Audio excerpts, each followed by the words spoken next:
Welcome back to the Technology Risk Podcast. Today, we're really digging into something quite startling that's happened recently. The U.S. government basically dismissed all the members of the Cyber Safety Review Board, just gone. Yeah, it's a pretty big deal. It's sent some real shockwaves. It really has. I Yeah. mean, imagine losing this crucial independent set of eyes on our digital defenses almost overnight. Well, exactly. And the Yeah. CSRB, it wasn't just some random committee. It was set up specifically as an independent body. Its whole job was to publicly investigate major cyber Right. incidents. They gave us those insights we really needed. Yeah, invaluable stuff. Think about Yeah. their work on the Log4j vulnerability, that software flaw that was everywhere. Oh, yeah, that was critical. Or their analysis of those recent ISP breaches linked to Salt Typhoon, Right. the state-backed group targeting critical infrastructure. That kind of independent deep dive is, well, it was vital. Exactly. So this move, getting rid of them, it just throws up some really fundamental questions, doesn't it? Questions about transparency, about accountability, about where cybersecurity oversight is even heading now. Absolutely. When a watchdog like that just disappears, what does it actually mean for how we, understand threats and protect ourselves? And it seems like we're not the only ones asking these questions. The concern is pretty widespread. Oh, definitely. I saw the study, I think it was ISC, they found something like 70%. Yeah, 70% of cybersecurity professionals are significantly concerned about losing independent oversight bodies like the CSRB. Wow, 70%, that's huge. That tells you this isn't some fringe worry. This is hitting the core of the profession. It really is. It shows how much the industry itself valued that independent perspective. Okay, so that's really our mission today then. We need to unpack the implications here, both immediate and longer term. What does disbanding this kind of oversight mean for transparency, for public trust, and maybe most importantly for you listening, for your organization's cybersecurity risk? Yeah, how does this actually ripple outwards? Before we jump right in, just a quick reminder, please do subscribe to the Technology Risk Podcast on Spotify or Apple Podcasts. It helps you stay updated on critical topics like this one. Okay, so the CSRB's gone. What's the immediate fallout? Where does this hit first? Well, the first big hit, and you could argue it's the most significant, is just this massive loss of transparency in how cyber incidents get investigated. These independent boards, they're crucial because they shine an unbiased light. They give us detailed postmortems, and that helps everyone, regular users, big companies, everyone understand what really happened, why it happened, and importantly, how to get ready for the next thing. So without that independent view, the information we get might be, what, less objective, maybe incomplete? Yeah, potentially. And definitely harder to trust fully. It loses that stamp of independence. We really saw the value with the CSRB's actual work, didn't we? Like you mentioned, Log4j, the Salt Typhoon stuff. Those reports weren't just sitting on a shelf. Not at all. They directly helped companies understand the threat landscape. They could proactively mitigate risks, sometimes before an issue even blew up wide scale. It was almost like getting a heads up, a reliable one. Yeah, more than just a heads up, it was actionable intelligence. And there's data to back this up. Cybersecurity Ventures found that organizations actually relying on these kinds of public reports managed to cut down successful attacks by something like 45%. 45%. Yeah. That's a massive impact. It really is. It shows how these reports, because they were independent and authoritative, they kind of lowered the burden for companies. They translated complex threats into, okay, here's what you need to do, prioritized actions. Was it easier to act? Makes sense. Exactly. It wasn't just knowing, it was making it easier to do something about it. Okay, so transparency takes a big hit. But it's not just about seeing what happened, is it? It's also about accountability. What happens there? Right. Accountability is the other big piece. These independent boards, they weren't just observers. They had teeth, or at least they represented the teeth of the system. They pushed entities to, not just tick boxes, but actually build strong defenses. That external scrutiny creates pressure. An expectation, maybe? Yeah, an expectation of rigor and also of being transparent when things go wrong. That pressure is, well, it's crucial. So take away that external pressure. And maybe companies feel less, I don't know, less compelled to report breaches openly. Or maybe even to invest as heavily in security up front. That's the risk, absolutely. It could sort of quietly increase the overall danger level for everyone because that incentive to be open about failures, it just shrinks. And that lack of accountability, it probably slows things down too. It does. There's actually some research on this. Deloitte found that having that kind of oversight in place reduces the time it takes to respond to a cyber incident by about 40%. 40% faster response time. That's significant. It's a direct operational benefit. Clear accountability means quicker action, quicker resolution. Which leads us straight into public trust, doesn't it? If transparency goes down and accountability seems weaker, public confidence must take a hit. Oh, massively. Public confidence really relies on this belief that someone independent is watching, investigating, and making sure the right people are held responsible. This decision to disband oversight, it's already causing real public concern. People are starting to trust government cybersecurity responses less. It creates this vacuum of assurance. Yeah, you can feel it. It erodes trust in a really critical area. Does that show up in numbers anywhere? It does, unfortunately.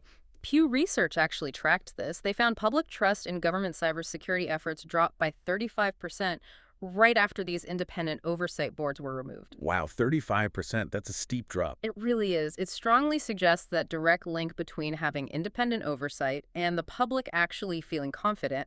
This isn't just some abstract policy debate. It hits people's basic faith in our digital world. Yeah, absolutely. It makes you think, if you're running security at a company right now, how do you reassure your own board, your own stakeholders, when a key piece of the external validation system just vanishes? It's like trying to navigate in a sudden fog, isn't it? Exactly. So let's talk concrete consequences. What does this actually do to companies day to day? Well, one of the most direct things is just an increased risk of cyber incidents actually happening. Right. It's a pretty clear chain reaction, right?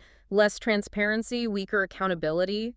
That often leads to weaker security practices, and weaker practices mean more vulnerability. So companies that use those CSRB reports for guidance might now be more exposed. That's the concern. They've lost a key source of proactive, unbiased threat intelligence. In some ways, yeah, they might be flying a bit blind now. Flying blind, and maybe heading towards regulatory problems too. That's the next big one. Regulatory and compliance issues.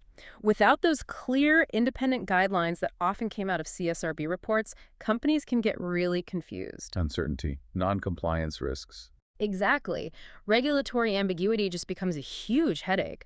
Businesses aren't sure how to interpret what's expected because those reports often acted like de facto standards for the industry.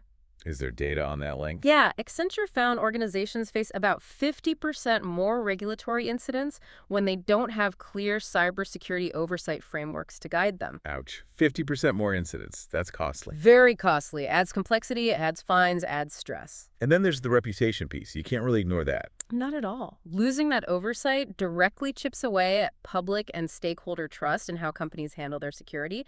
And when something inevitably does go wrong, The questions get tougher. much tougher. Companies face serious reputational damage, loss of customer trust, especially if an incident happens and there's no transparent, independent investigation process to follow it up. IBM Security actually found 60% of customers lose trust after a cyber incident if it lacks that kind of transparent oversight investigation. 60% loss of trust. That can cripple a brand. Absolutely. It's not just about dodging the attack. It's about how you handle it, how transparent you are. Without oversight, you risk huge fines, yes, but also a completely shredded reputation. The market, the public, they demand accountability. Okay, so the picture is pretty concerning. Given this new landscape, what can organizations actually do? What strategies can help maintain some level of transparency and accountability? Well, the first thing, maybe counterintuitively, is to advocate for independent oversight. Businesses, leaders in cybersecurity, they need to speak up, emphasize why these bodies are valuable. The transparency, the accountability, the trust they build, it's about pushing for their return, or maybe for new forms of them. Makes sense. Fight for what was lost. But what about right now in the gap? Right. In the immediate term, organizations really have to double down on their internal cybersecurity accountability. Strengthen your own processes. Ensure you have robust internal compliance, transparency mechanisms, ways to continuously improve, even without that external watchdog breathing down your neck. So build your own internal watchdog, essentially. In a way, yes. And the good news is, we see companies that do this effectively manage their risk and keep stakeholders reassured. It shows leadership, it shows commitment. What else? Beyond internal work. Collaboration becomes even more critical. Strengthen ties with industry groups, with your peers, with other cybersecurity organizations. Share insights, share best practices, share threat intelligence. It creates a sort of collective defense. Like a shared immune system for the industry. Exactly. And it works. EY did a study showing that organizations actively involved in these industry collaborations actually experience 55% fewer breaches. 55% fewer breaches just from collaborating. That's powerful. It really demonstrates the value of shared knowledge, especially when central sources might be gone. And communication. How important is that? Hugely important. Prioritizing transparency in how you communicate about cybersecurity, especially when incidents happen, is key. Be clear, be honest about the details, the response, the remediation. Hiding stuff just makes things worse, erodes trust faster. Okay, and anything else? Yeah. Policy level. Yeah, engage with policymakers and regulators actively. Push for sensible, robust cybersecurity frameworks. Advocate for restoring independent oversight or creating effective alternatives. It's about helping shape the future rules of the road. It helps to see how this plays out in the real world. Do you have any examples, maybe one success and one failure, that show the difference oversight makes? Yeah, absolutely. Let's think about a success story first. Imagine a large financial firm. When the external oversight situation changed, they didn't wait. They proactively beefed up their internal cybersecurity oversight structures, really built out their own strong internal review process. Okay, and what happened? Well, they managed to maintain really strong regulatory compliance, kept things transparent internally and with regulators, and crucially, they avoided major incidents during that period of external uncertainty. So the lesson is, Effective internal oversight can seriously mitigate risk, even when the external mechanisms are shaky or gone. It's about taking ownership, really. right. And the flip side, a failure example. Okay, contrast that with, say, a major tech firm. They had some significant cybersecurity incidents happen after external oversight was reduced. But their response lacked transparency, there wasn't a clear independent review possible, and their communication about it all was, well, it was poor. And the fallout. Pretty severe. A major loss of public trust, significant regulatory penalties piled up, and their reputation took a massive hit that honestly took years to even start recovering from. Oof. The lesson there seems pretty stark. Couldn't be clearer, really. Lack of oversight, lack of transparency, it dramatically increases your risks, cyber risks, regulatory risks, reputational risks. The market and the public will demand accountability, and the price for failing is high. Okay, so as we start to wrap up here, what are the absolute key takeaways? How do we try to future-proof cybersecurity oversight and transparency? Number one, I'd say, is keep advocating. Strongly support restoring or establishing new independent cybersecurity oversight bodies. Their role is just too critical to leave empty. Got it. Advocate. What else? Number two, build it internally. Every organization needs robust internal cybersecurity governance. That ensures transparency, accountability, and compliance can keep going, even if external bodies are weak or absent. Don't wait for someone else. Take control internally. And third, Third is collaborate. Proactively work with your peers, with industry groups, with government agencies. Develop standards, share best practices together. We're stronger collectively. right. So just to recap the core problem, pulling independent oversight really weakens transparency, accountability, and trust. And that just amps up the risk of incidents and regulatory trouble for everyone. Exactly. It's a serious challenge. But, and this is important, there is reason for encouragement. If organizations are proactive with internal accountability, if we advocate strongly for oversight, if we collaborate effectively, we can significantly mitigate these risks. It's not hopeless if we act. So for you listening right now, the call to action is pretty clear, isn't it? Take a hard look at your own organization's oversight frameworks. Strengthen that internal accountability wherever you can.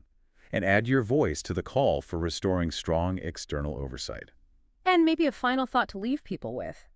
Independent oversight is incredibly important for strong cybersecurity, no doubt. But even if that external oversight disappears for a while, the principles, transparency, accountability, proactive security management, those should never disappear. They have to be the bedrock, regardless of who's watching. Well said. That's a crucial point to end on. Thank you for joining us today on the Technology Risk Podcast.